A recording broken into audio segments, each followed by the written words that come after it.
دايما التمر بيبقى أساسي في كل سفرة في رمضان، وبنبدأ نفطر بيه وناكله، وفي نفس الوقت كمان هو حاجة مفيدة جدا لينا.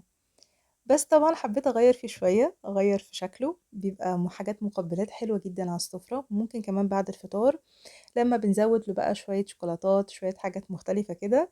وأنا عملت معاكم قبل كده كرات التمر بالسمسم والشوكولاتة وجوز الهند. النهاردة بقى هعمل معاكم التمر وهو صحيح، هنحشيه بس من جوه أي حشوات زي ما انتم عاوزين، وهغلفه بالشوكولاتة سواء البيضة أو البني.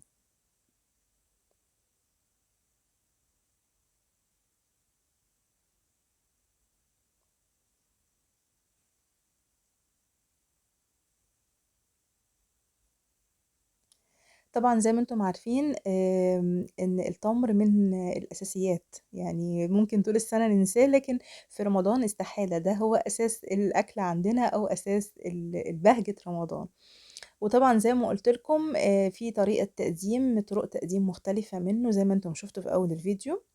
أول حاجة طبعًا باجيب التمر وبابدأ أشيل النوى منه.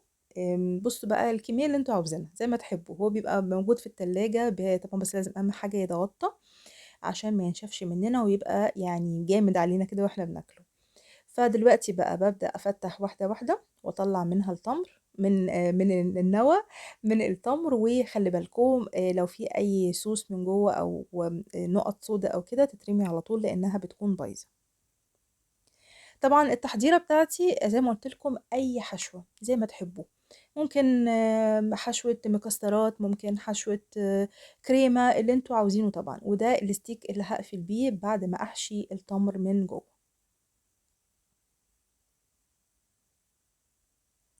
هقفل كويس قوي على الحشوة، وبالستيك هقفل كويس عشان بس الحاجة اللي جوه ما تخرجش بره. وفي نفس الوقت الستيك ده هيساعدني ان انا اغلف بيه الشوكولاتة.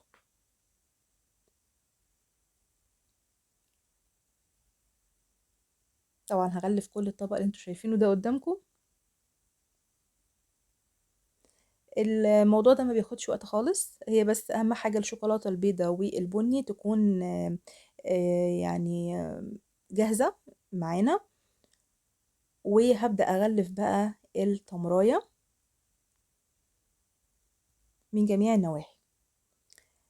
خلي بالكم ابدا اوعوا تحطوا البلح بالشوكولاته كده على طبق عادي او اي سرفيز، لان هيلزق فيه مش هيطلع خالص. لازم ضروري جدا في الموضوع ده يكون عندي ورق زبده، لان طبعا ورق الزبده ما بيتلزقش فيه اي حاجه فبتطلع مني بسهوله لما بحطه على ورق الزبده وينشف ويبقى يطلع بيبقى سهل قوي. وكمان في نفس الوقت باخد شويه كده مكسرات من اللي انا كنت حشيها جوه، بقوم ايه رشها فوق الوش على كل تمرايه وبس. يا رب يكون الفيديو عجبكم وتجربوه، واشوفكم على خير ان شاء الله في فيديو جديد، وباي باي.